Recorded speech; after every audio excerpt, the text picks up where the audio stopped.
The Kremlin saying peace talks with Ukraine are currently impossible and that military operations will continue after claiming Ukraine rejected negotiations. The country is bracing for a new wave of attacks targeting its energy grid. ABC's Ines de la Cuetara is in Kyiv at a warming shelter for us. Ines, it's only getting colder there, and Russians seem to be weaponizing winter by continuing to target the energy grid. How are Ukrainians holding up? Give us a feel for how they're dealing with the rolling blackouts.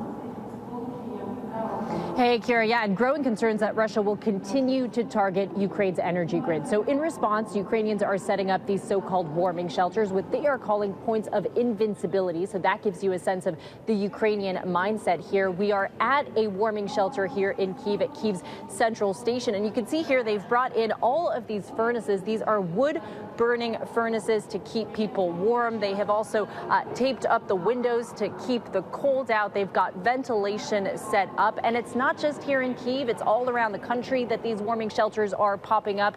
In some cases, in some communities, residents are taking matters into their own hands. They're building their own warming shelters. We were in a community in Bucha today, in a suburb of Kyiv, where residents were all chipping in to build their own warming centers. One resident telling us that Putin weaponizing winter is just uniting Ukrainians in their resolve to get through winter and to win this war. And I'll show you quite a few people here on this side are here taking advantage of the heat, and on the other side of the room, some charging stations for people to charge their phones. Kira.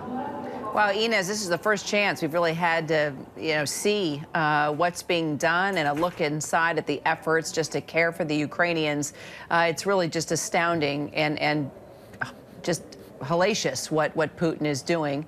The U.S. now announcing, too, that it'll be giving another $53 million in aid to Ukraine. That aid just keeps coming on behalf of the U.S. Hopefully it will help rebuild that power grid. Do you think that will make a difference?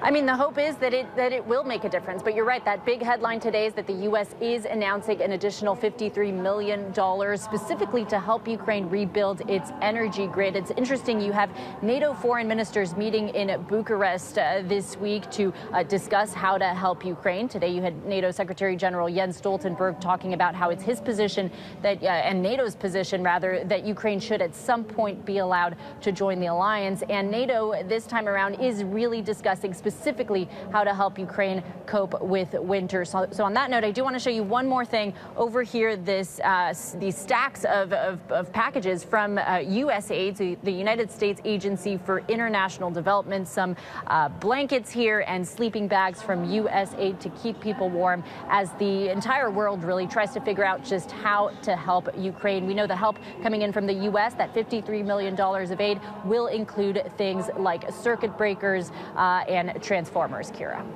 You know, Ines, just while we have you and this inside look, there may be a lot of people watching this segment wondering how they can help, how they can send things.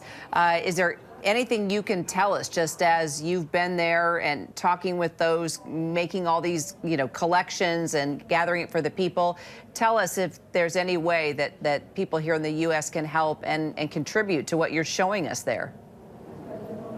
I mean, I think reach out to any kind of charities, big world charities. Just behind us, behind the camera right now, there's a World Central Kitchen sign. So they've been really active here in Ukraine. Any kind of big international charities are certainly going to be active here, trying to get help to everyday Ukrainians, trying to get help to the most vulnerable. You think about people like the elderly who might be stuck in high-rise apartments because there's no power and their elevators aren't working.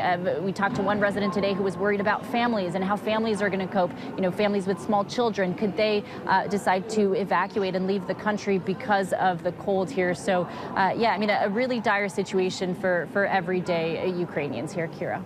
Yeah, Ines, and we've been doing stories on local churches here in the state sending solar lights. I mean, anything to add what they can do to help the people there. Ines de la Cuetara, appreciate just the inside look at how the folks are dealing with this right now. Thank you, Ines. Hi, everyone. George Stephanopoulos here. Thanks for checking out the ABC News YouTube channel. If you'd like to get more videos, show highlights, and watch live event coverage, click on the right over here to subscribe to our channel. And don't forget to download the ABC News app for breaking news alerts. Thanks for watching.